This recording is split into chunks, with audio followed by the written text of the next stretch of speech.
अस्सलाम वालेकुम जी। मां नजमा काविश। जीअं त अॼु मूंखे पंहिंजो व्लॉग अपलोड करिणो हुयो, पर नेट जो हाल यको 9 तारीख़ खां ईअं ई लॻो पियो आहे। 2-3 ॾींहंनि खां अलाए मां कीअं उनखे अपलोड पई कयां VPN जे ज़रिए, पर अॼु त बिल्कुलु सफ़ा कोई चांस न आहे, छो जो थंबनेल वग़ैरह हर शइ ठाहिणी पवंदी आहे। सो इन जे करे जेको आहे नथी करे सघां। मां इन जे करे माज़रत थी कयां, छो जो ज़ाहिर सी ॻाल्हि आहे, हिन में मुंहिंजो को ॾोह न आहे। मूंखे ख़बर आहे त जॾहिं खां मां व्लॉगिंग शुरू कई आहे त काफ़ी माण्हुनि खे इंतज़ारु रहंदो आहे त भई जेको आहे तव्हांजो व्लॉग न आयो, सो उन जे लाइ माज़रत।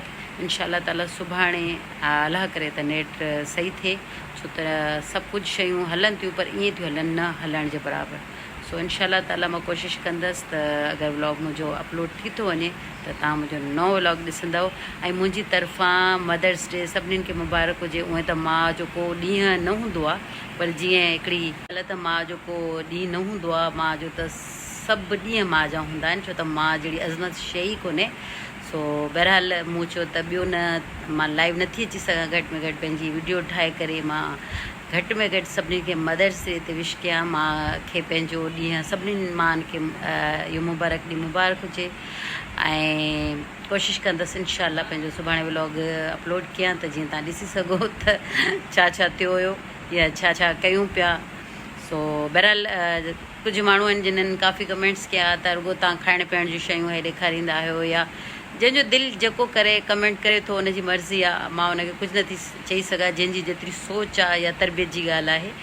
सो ज़रूरी न आहे त हर वक़्तु तव्हां नमाज़ ऐं क़ुर ऐं इहे शयूं ॾेखारियो, छो जो उहो ॾिसो तव्हांजी पंहिंजी हिकिड़ी ज़ाती अलाह सां हिकिड़ो तव्हांजो वास्तो आहे, ठीकु आहे न। तव्हां दुनिया खे नथा ॾेखारियो। हा, बाक़ी जेको टाइम थिए थो नमाज़ जो क़ुर जो उन वक़्तु, सो इबादत तव्हांजी अलाह जे ऐं पंहिंजे विच जी ॻाल्हि आहे। ज़रूरी न आहे सभिनीनि खे ॾेखारिजे। सो इन जे करे ई मां इहे शयूं स्केप करे छॾींदी आहियां, उहे ॾेखारींदी आहियां जेके ॾेखारण जहिड़ियूं हूंदियूं आहिनि। ऐं किथे किथे ज़ाहिर आहे नमाज़ जो बि ॾेखारणो, ईअं त हाणे तव्हां शायदि मुंहिंजा व्लॉग्स न ॾिठा आहिनि, उन में ॾिसंदो त ख़बर पवंदी हूंदी त मां नमाज़ क़ुर शरीफ़ बि ॾेखारियो आहे ऐं इबादत जो टाइम बि ॾेखारियो आहे। सो रमज़ान त फुली इबादत जो ई महीनो हुयो, उन में पूरे रमज़ान महिनत पंहिंजो इबादत कई आहे। सो मां व्लॉगिंग न कंदी हुअमि उन वक़्तु, वरी मूं हाणे खां शुरू कई आहे, त पोइ बि हर वक़्तु इहे शयूं नथियूं ॾेखारे सघजनि। ऐं ॿी ॻाल्हि इहा आहे त बसि वीडियो जो इंतज़ारु कजो, ऐं इंशाअल्लाह ताला नए व्लॉग सां वरी तव्हांजे साम्हूं ईंदासीं। ऐं पंहिंजो खोड़ सारो ख़्यालु कजो। मुंहिंजे चैनल खे लाइक ऐं सब्सक्राइब ऐं शेयर ज़रूरु कजो। अल्लाह हाफ़िज़।